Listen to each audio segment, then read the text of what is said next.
Today's HealthWatch doctors believe nearly a quarter of people who have type 2 diabetes don't even know they have it. Local 5's Connie Feldman shows us some of the clear signs. Are you tired, hungry all the time, and just can't seem to quench your thirst?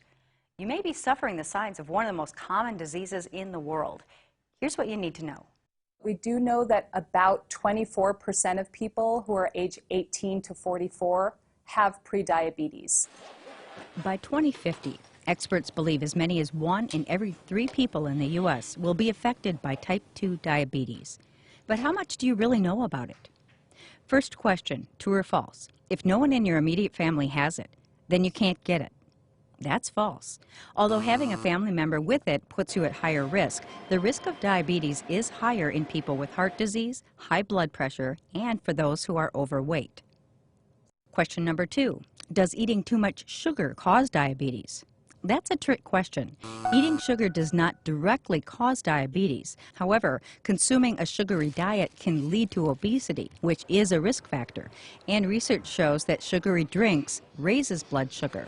Just one 12-ounce can of regular soda contains 10 teaspoons of sugar. Even with type 2 diabetes, sometimes people are not symptomatic until blood sugar levels are very high.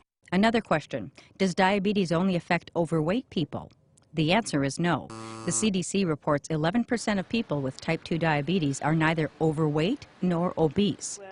Experts agree it's important to recognize the symptoms early. Which of these is not a sign of diabetes?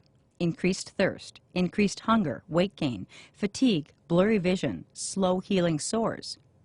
Weight gain is not a symptom. In fact, people with the beginning stages of diabetes often experience unintended weight loss. Knowing the signs and the facts about diabetes could end up saving your life.